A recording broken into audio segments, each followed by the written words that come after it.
Well, hey, everybody. Welcome to Transformative Nursing in the NICU, second edition. My name is Mary Coughlin. I'm a neonatal nurse practitioner by training and the president and founder of Caring Essentials Collaborative, an organization committed to transforming the heart and soul of healthcare around the world through the adoption of a trauma-informed paradigm. So I'm going to pick up where we last left off and transition into section 3 of the second edition of Transformative Nursing in the NICU. Let me just move my things out of the way of my desk. And section 3 is all about the core measures for trauma-informed, age-appropriate care. If you remember, these core measures were first introduced back in 2009 through an incredible opportunity for me to co-author with the brilliant Dr. Sharon Gibbons, a PhD NNP out of Sick Kids in Toronto, Canada, and the late Dr. Stephen Hoth, a neonatologist out of Cincinnati Children's Hospital. And the three of us are super developmental care nerds, and we're just incredibly frustrated with how everybody and his brother tells you that they're providing developmentally supportive care, but when you walk into any setting, you're like, where? You couldn't see it, because basically everybody had their own interpretation. And so we decided we would kind of revamp everything and use the framework from the Joint Commission of core measures to identify evidence-based best practices, related to the different elements of developmentally supportive care. And in our literature review, we identified 5 themes that came across when looking for developmental care and infant needs. And at that time, they were the healing environment, pain and stress prevention, assessment and management, activities of daily living, protected sleep, and the family, the role of the family and family collaborative care. Since that time, though, since 2009, they were updated in 2014, I believe, when the first edition of Transformative Nursing came out. Then I had an opportunity to update them again in 2016 when the guidelines book came out. Let me show you that book in case you have that on your desk, right? They were updated again. And then they've been updated now in the second edition. And basically the only change that we've made is the recognition, really. I mean, not that we didn't realize this, but just again, words and our actions really reflect what our beliefs are, right? How we're going to move forward. And we realized by having a separate core measure for family-centered care kind of suggested that the family was separate from everything else, versus what we believe is that the family is integrated into everything. So we've changed the family collaborative core measure language to read compassionate collaborative relationships, and the family is more intentionally integrated into each of the core measures. The other interesting element in this updated version of the book and review or re-examination of the core measures is that, the initial edition and even the guidelines were really focused on the baby with a bit of an extension to the family. But in my evolution, on my journey to become trauma-informed, I realized that these core measures, they're core components of all humans, patients, families, and ourselves as well. And so for each of the core measure chapters, I've included a section looking at kind of a general introduction to the core measure, and then the core measure specific to the infant, the family, and then the clinician. So I'm going to kick us off today with today's session after that big opening, looking at the healing environment. Not much has changed with how the healing environment has been structured since its original inception. Back in 2009, the healing environment is comprised of the physical, the human, and the systems environment. And so I open up with a little bit of an introduction about what is the healing environment and reference the work of the Samueli Institute that's published extensively and has a really cool graphic that I don't think I have in this edition, but I did have it in the first edition, talking about optimal healing environments and this really cool framework that they use about interpersonal, intrapersonal, and all of these other dimensions. And I also introduced this new term called salutogenesis. And this idea of salutogenesis is really about understanding the origins of positive health, which is a new spin, right? Because in our healthcare, we don't really look at the origins of positive health. In our healthcare, we look at the origins of disease. And so I really liked introducing this framework, because I think as we move closer and closer to shifting how we approach healthcare, and of course, using this trauma-informed paradigm as a prevention model, particularly in the care of newborns and young children, we can see that health and wellness is on this continuum, right? You're not one or the other, you're somewhere along this continuum. And this is really nicely referenced in this imagery and a paper that I grabbed from the research looking at advancing environmental epidemiology to assess the beneficial influence of the natural environment on human health and well-being. And they just kind of, I'll just show you this image here, if you can see it. Probably doesn't mean anything to you on this as you watch this video. But again, just really cool concepts that I think really speak to what it is that we are trying to achieve in creating that ideal or optimal healing environment. According to Jonas and Chase, the components of an optimal healing environment comprise 7 elements. The conscious development of intention, awareness, expectations, and a belief in healing. So mindset is a key component to creating a healing environment. The adoption of transformative self-care practices that facilitate personal cohesion and the experience of wholeness and well-being. And these elements are very much integrated into the journey of becoming a trauma-informed professional. The third element, a component, is the cultivation of techniques that foster healing presence, grounded in compassion, love, and an awareness of our universal interconnectivity. So again, we're really advancing our understanding of that healing environment. Number 4, the development of listening and communication skills that foster trust and a bond between healthcare professionals and patients. And again, ideally, I'd like to get us to a place where we don't even use the word patient anymore, because it's just so distancing a term. Number 5 is the instruction and practice of health promoting behaviors that influence a lifestyle choice for self-healing. And that's where I think it's really important for us to understand this paradigm of trauma-informed care, that particularly in the NICU or when we're caring for critically ill infants, this idea of instruction and the practice of health promoting behaviors, when we empower and partner with families, we help them create and understand and create these health promoting practices for their infant that's in that situation, but for the family as well, right? Number 6, the responsible adoption of integrative medicine that supports healing processes.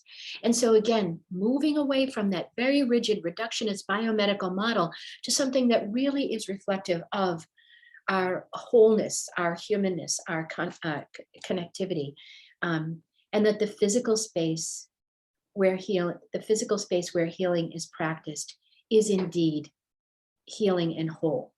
And so this is kind of like, and you'll find this for each core measure chapter, this kind of overarching high look at what this core measure is all about, without any specific reference to a specific patient population or a specific population in general.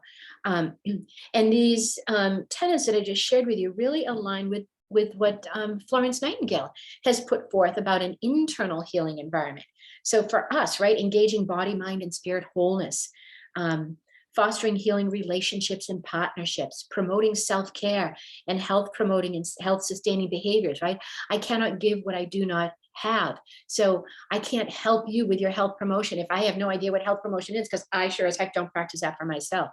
Engaging with and is affected by the elements of the external healing environment. So again, beginning with self and then radiating that understanding of what constitutes a healing environment out on and beyond ourselves. And so I've got lots of elements here. I've extracted a lot of really good reference material from the book Florence Nightingale Today, Healing Leadership, Global Action. which I love. It's a great book by Dawsey et al. And it really gives us a lot of good frameworks to, build that healing environment. Because again, it's important for us to measure this as well, right? We want to make sure that what our ideals are really lead to the outcomes the desired outcomes that we're shooting for. And so they should be tangible, right? Again, kind of coming back to the struggle that we had with developmentally supportive care, they seemed intangible. They seemed very individual. And I'm not saying that that's bad, because we all put our own spin on it, but there needs to be some kind of a framework or an expectation of what we're seeing and what we're giving and what's the intention behind it. We need to be able to quantify or qualify what all of those elements are.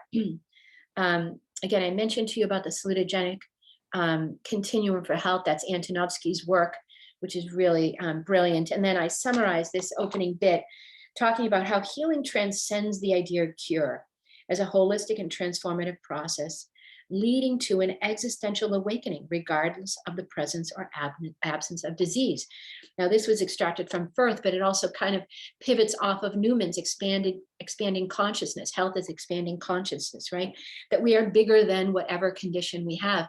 And we as healthcare providers need to understand that our patients are more than just their diagnosis and their disease. And in recognizing that, we can then better understand how important the environment is. Not just, I know I say environment and I say NICU and everybody goes light and sound, the light and sound levels. Obviously, yes, important, right? But it's not just that, it's more than that. Evidence-based healing spaces, including the NICU, improve patient safety and make patients, families, and staff environments healthier. A trauma-informed healing environment supports this transformative process, promoting cohesion of mind, body, and soul in coherence with nature and the natural world while optimizing health and wellness. We can only be healthy if the environment in which we live is also healthy. And so then what I do is I break it down and I talk about the healing environment and the clinician. And then I spin out the physical layout, the human dimensions, let me see, and I do the organizational environment. And then I transition, so I kind of give you the backdrop of that. And then I transition into evidence-based strategies to support a healing environment for clinicians in this section of the healing environment bit, then the family, and then the patient. And so basically the physical layout, I really just incorporated what's already been published in the research. O'Callaghan, Doty, talking about single family rooms, talking about noise levels in single family rooms. Let's see what other bits around here about the noise and how it disrupts the clinician and the negative effects it has on the clinician. So I'm really trying to highlight here the relevance of these concepts, these core measures, for all of the inhabitants of the space. When I transition into the human dimensions with regard to the clinicians, that's what I'm talking about, the collaboration, the respect, the rapport, the compassion. I found some really interesting research that I shared and included here into the chapter about incivility. There was a great paper here. Is this the Crawford paper? That talks, it was an integrated review of nurse-to-nurse incivility, hostility, and workplace violence. And really, we have to talk about these uncomfortable topics if we're really going to cultivate and create a healing environment. And then, really kind of, putting a little muscle back there, right? Talking about the 5 components of the magnet model, again, in creating that human environment, that collaborative space, that compassionate collaboration that is the backbone, is the foundation. If we're not, on the same page together, if we're not committed to the same thing, like genuinely all together, down and dirty, then it doesn't matter if the light and sound levels are off and on, because they'll be off and on because we're not committed. We're not having that shared vision of what we're trying to accomplish in this space.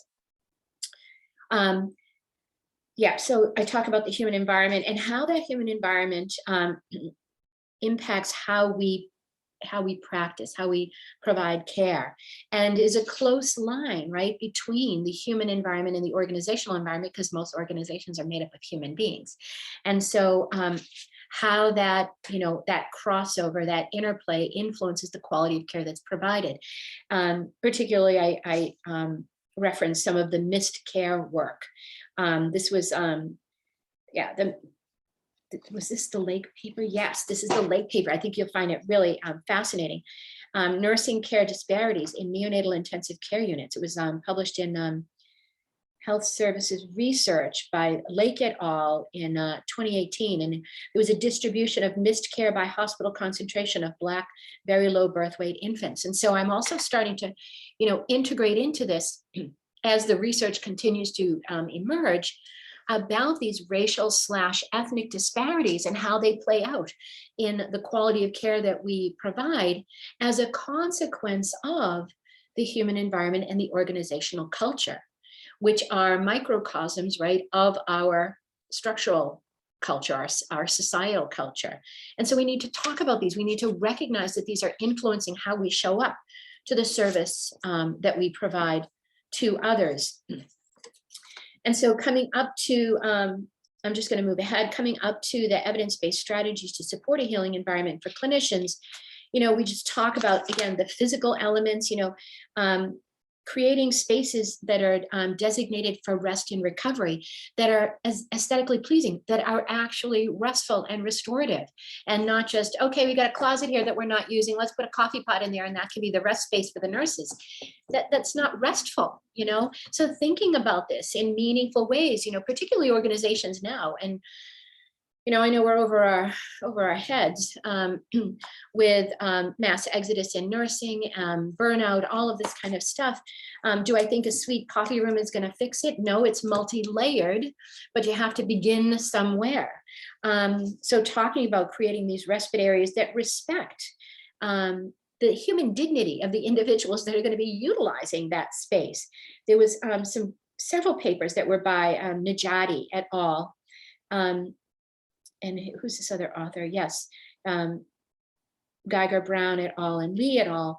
That talked about respite areas that had access to nature, were significantly higher, had a significantly higher restorative potential for the clinician. So, and that breaks and meals should be protected time, not just I'm going to go grab a bite because I'm overwhelmed. And again, I know that in today's situation, in today's crisis, you can't just drop this in and think it's going to fix everything, but it's a place to start building the path towards, to help get us rebalanced, to help get us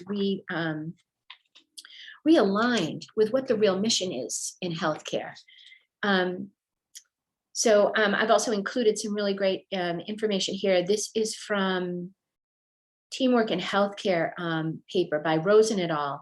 And identifies competencies and a competency framework for teamwork for healthcare professionals. And so there's some strategies in here that are evidence-based that you could use to try and begin to chip away at your culture. And again, see some more graphs in here from the restorative spaces and that sort of thing.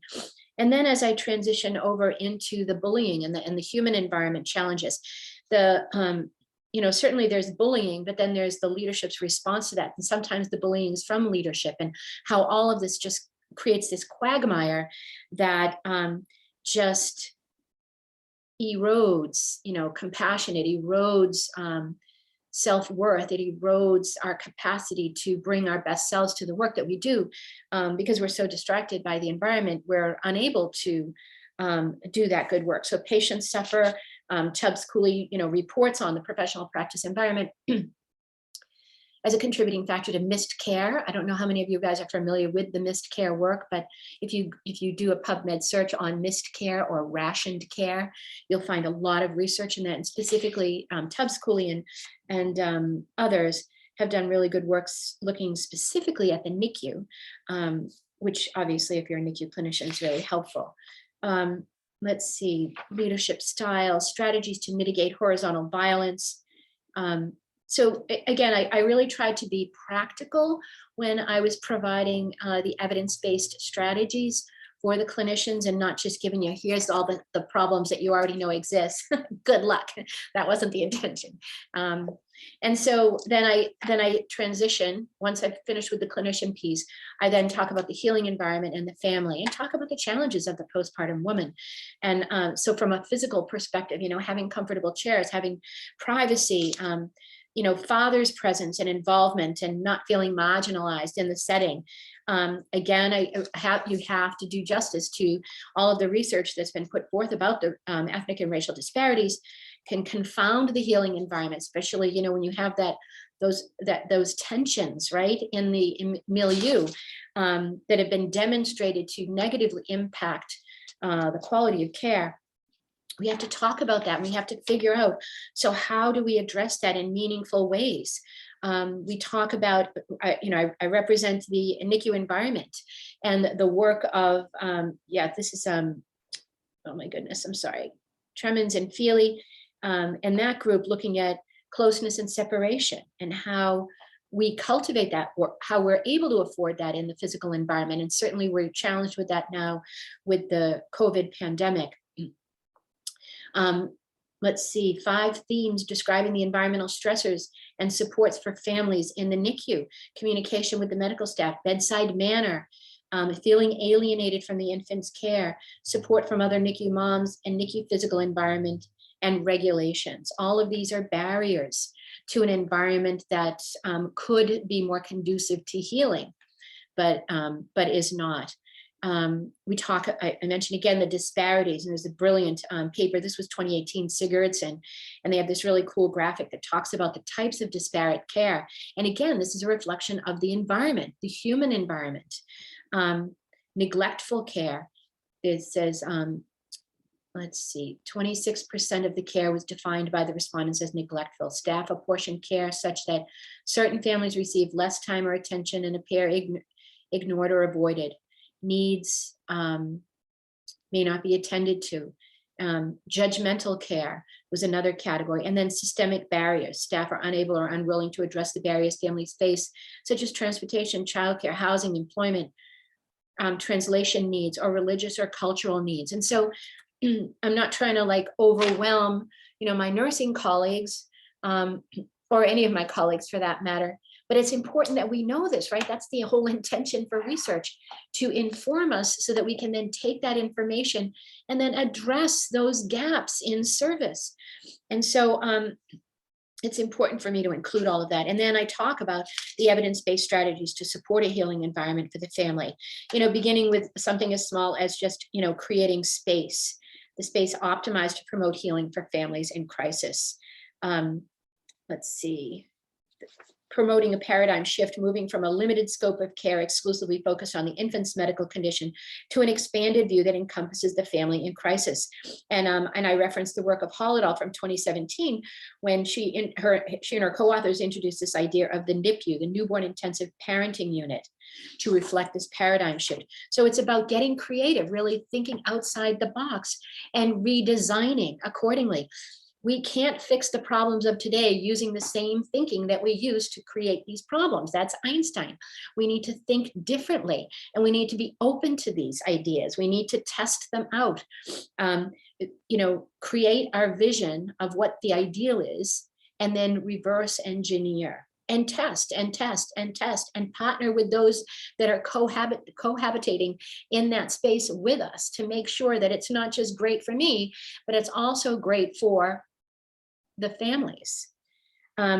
So I, get into this little bit of the NIPU landscape, the NIPU amenities that are referenced by Hall's paper about provision of meals, bathrooms and showers, laundry facilities, access to computers, kitchens where families can store and prepare meals, lounge spaces where families can gather. And I get it, these are challenging barriers potentially, right, in your environment. But we need to advocate for these things. We need to be creative and move ever so slowly towards that best practice ideal. And one of the ideas here, I think this was for the babies bit, but it's also for the family. Promoting parent-infant closeness and minimizing separation are key to a healing environment for families. Physical contact, presence at the bedside, skin to skin, all of it is just absolutely crucial. And when I say skin to skin, right, so that's a physical environment that has benefits for the infant and the family. So as I transition into the healing environment of the infant, anything that benefits the parent is going to benefit the infant. And I love the papers that were put out by Buell et al. I hope I'm pronouncing that author's name correctly, but fostering mother very preterm infant communication during skin-to-skin contact using a modified positioning strategy. And it's that diagonal side lying. Again, you're still skin to skin. I know we get really hung up that kangaroo care is this way. Why? Because in a kangaroo, that's how the little Joey is in the pocket. And, you know, not saying that that's not an okay position, but we need to open up our view of what what is the best position. Well, the best position for skin to skin is the best position that works for that parent and that baby in that moment. And Buell's research was really cool in having the baby in a diagonal position. It allows the mother to be able to see the baby and watch the baby's facial expressions, right? And the baby can also open their eyes and look and see the mother, not through a mirror, a handheld mirror, but again, that is okay too, but to just be open to these different experiences. Certainly, you know, the solid physical environment, right? The light and the sound and all that kind of stuff, we need to be attentive to for sure. But we also need to be attentive to the psychosocial elements of the environment, the clinical elements of the environment that have deleterious effects on the infant. The physical environment, we think about the bright lights, the loud noises, the noxious smells, the negative oral tastes and experiences. The psychosocial is maternal separation, the #1 trauma experience of any newborn across all mammalian species. The lack of developmentally supportive social interactions. Bruce Perry talks about this, relational poverty, and how relational poverty is probably one of the most damaging early life experiences to a child. And non-contingent caregiver responses to infant cues. So there's no reciprocal rapport. It's just, oh, time to do you up, flip and strip you. You can do whatever you want, but it's not going to inform how I'm going to engage with you. That's non-contingent caregiver responses to infant cues. And then the clinical environment, clinical procedures necessary for the health and safety of the infant, timed constraints, and rationed care. These are examples of environmental stressors in the NICU that we can modify. We can, you know, change and mitigate the trauma and stress that these individuals are experiencing as a consequence of their stay. Let's see, Chong et al. Review 4 environmental exposures linked to long-term neurodevelopmental outcomes, and that's in box 6.7. And these 4 environmental exposures linked to long-term neurodevelopmental outcomes include breast milk and breastfeeding, noise, pain in the hospital environment, developmental care, and parenting and parent mental health. So these are early environmental exposures in the NICU that impact neurodevelopmental outcomes for the better or for the worse. Simple, right? And we can address each one of those. We can come up with ways to ensure that we are optimizing, you know, breast milk and breastfeeding, ideally, right? Mitigating noise and pain and creating a more healing, optimal healing environment based on what we've reviewed in the chapter as it has unfolded before us. The NICU environment also influences and alters the infant's microbiome. So understanding that as well, and changes in that infant's microbiome are associated with parent contact, their diet, breast milk versus formula, environmental surfaces, nursing workspaces, caregiving equipment, clinician skin contact, and antibiotic use. So again, you know, we understand that these early life perturbations to the infant microbiome, right? That's their environment as well, their microenvironment. And so we need to be aware of the influence of the environment on that microenvironment, because perturbations at the microbiome level impact health and wellness across the continuum. And there was a really great paper here, Stout et al., the microbiome in preterm birth, a change in paradigm with profound implications for pathophysiological concepts and novel therapeutic strategies. So there's just brilliant, brilliant, brilliant research coming out that can help guide us. But it's hard, right? When you're at the front line, at the bedside all the time, you're working full time, you got a life, you got family, to be able to be aware of all this. So my hope is that, this edition here, I've curated, not everything, right? Because there's a ton of great stuff out there, but what I thought was important, and maybe then it gives you at least a place to start from, but you don't know what you don't know. So you don't know that you don't know something, right? So hopefully this will get you thinking in a different way, that the evidence-based strategies here really include parent presence, parent participation in caregiving, infant holding experiences during hospitalization, because all of these were associated with improved neurodevelopmental outcomes at 4 and 5 years of age. Developmental care interventions mediated by maternal voice improved physiologic and behavioral stability in preterm infants. I'm quoting all of these research work, and language skill acquisition at 36 months of age. Evidence-based strategies to create a healing environment for the infant begins with acknowledging the infant as a whole person, responding to the infant's physical, emotional, and spiritual needs. And so, of course, I wrap up this healing environment chapter with a quote by Dr. Seuss: "A person is a person, no matter how small." So I know that was a quick run through the healing environment chapter. Tomorrow's, our next session, we will look at compassionate family collaborative care, which has now been actually redefined as compassionate collaborative relationships. I also want to just take a moment to share with you that the team and I here at Caring Essentials are developing a core measure series, where the foundation of each core measure will be, presented in the book, which will be the required text for the courses. But it's going to be taking each core measure and diving much, much deeper into the human dimensions of it, into the values and the experiences of it, into your mindset around these encounters, and how you can truly optimize the therapeutic value of who you are and what you bring to these caring moments through the core measures. So I hope you find this helpful, and I hope you will join me for our next edition, on the second edition of Transformative Nursing in the NICU, looking at compassionate collaborative relationships. In the meantime, take care and care well. Bye.